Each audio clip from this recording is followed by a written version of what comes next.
രുക്മിണീസ് ഗാർഡനിങ്ങിൻ്റെ പുതിയ എപ്പിസോഡിലേക്ക് എല്ലാവരെയും സ്നേഹത്തോടെ ഒരിക്കൽ കൂടി സ്വാഗതം ചെയ്യുകയാണ്. ഈ വർഷം ഞങ്ങളുടെ ഭാഗത്തേക്ക് ഭയങ്കര കാറ്റാട്ടോ. മഴ കാര്യമായിട്ട് പെയ്തിട്ടില്ല, പക്ഷെ ഭയങ്കര കാറ്റാണ്. മരങ്ങളൊക്കെ നിൽക്കുന്ന വലിയ മരങ്ങളൊക്കെ ഒടിഞ്ഞു വീഴുന്നു. അപ്പോൾ ഇത് കണ്ടില്ലേ, ഇത് കാറ്റൊന്ന് കുറഞ്ഞപ്പോഴാണ് ഈ വീഡിയോ എടുത്തത്. മഴ കാര്യമായിട്ടില്ല, പക്ഷെ നല്ല കാറ്റ്. അതുകൊണ്ട് തന്നെ മരങ്ങൾ ഒടിഞ്ഞു വീണിട്ട് ഒരുപാട് നാശനഷ്ടങ്ങളുണ്ടായി. ഇനിയിപ്പോൾ ബാക്കിയുള്ള കാലത്ത് എങ്ങനെയാണ്, ഇനി മഴ തുടങ്ങുമ്പോഴേക്കും എത്രമാത്രം കാറ്റ് അല്ലെങ്കിൽ ഉരുൾപൊട്ടലൊന്നും പറയാൻ പറ്റില്ല, വയനാടിൻ്റെ അവസ്ഥയല്ലേ. അപ്പോൾ എന്താണെന്ന് വെച്ചിട്ടുണ്ടെങ്കിൽ നമുക്ക് കുറേ ചെടികൾ വിറ്റൊഴിവാക്കേണ്ടതായിട്ട് വരുന്നുണ്ട്.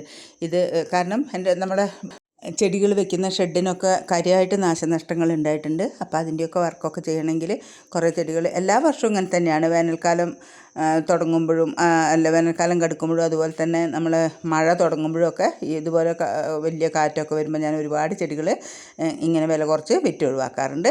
അപ്പോൾ ഞാൻ ഓരോ കോംബോ ആയിട്ട് എല്ലാ കോംബോയും 199 രൂപയ്ക്കാണ് ഇട്ടിട്ടുള്ളത്. നല്ല ചെടികളാണ്. അപ്പോൾ വിറ്റ് ഒഴിവാക്കുക ഏതാണ്ട് ആണ് ഈ റേറ്റിന് കൊടുക്കുന്നത് കേട്ടോ. നേരത്തെ കാണിച്ചത് 3 ക്രിസ്മസ് കാക്ടസും ഒരു നാനോക്കിൻ്റെ പ്ലാന്റുമാണ്. ഇത് അതുപോലെ 4 ഹാങ്ങിങ് പ്ലാന്റ് ആട്ടോ വരുന്നത്. ഒരു പെൻസിൽ കാക്ടസ്, ബേബി സൺറോസ് അങ്ങനെ 4 ചെടികളുണ്ട്. ഇത് 4 എന്താ പറയുക, ലിപ്സ്റ്റിക് പ്ലാന്റ് ആട്ടോ. ഹാങ്ങിങ് പ്ലാന്റ് നല്ല ഭംഗിയുള്ള ചെടികളാണ്. അതുപോലെ ഇതാ 4 ചെടികൾ പെട്രിയ ഉൾപ്പെടെയുള്ളതാണ്. പിന്നെ ഇത് സൺഡേ മൺഡേ ചെടികൾ ഉൾപ്പെടെയുള്ളത്. പിന്നെ അതുപോലെ തന്നെ 4 ബിഗോണിയ. ഇത് 30 തരം 10 മണിച്ചെടികൾ.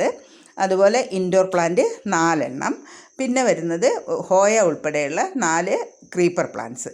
ഇപ്പം ഞാനൊരു 9 കോംബോ ആണ് 199 കാണിച്ചിട്ടുള്ളത്. ഇത് മാത്രമല്ല കേട്ടോ, ക്രീപ്പർ പ്ലാന്റ്സും അതുപോലെ ഹാങ്ങിങ് പ്ലാന്റ്സ്, ഹോയ, ഇങ്ങനെ കുറേ ചെടികൾ, ഒരുപാട് ചെടികൾ നമുക്ക് വിറ്റൊഴിവാക്കാനുണ്ട്. അപ്പോൾ ഞാൻ വാട്സപ്പ് നമ്പർ കൊടുക്കുന്നുണ്ട്, കോൺടാക്റ്റ് ചെയ്തോളൂ. ഏത് ചെടി വേണമെങ്കിലും ഇപ്പോൾ ഈ സാഹചര്യത്തിൽ നമുക്ക് കുറഞ്ഞ റേറ്റിന് വാങ്ങിയെടുക്കാൻ പറ്റും കേട്ടോ.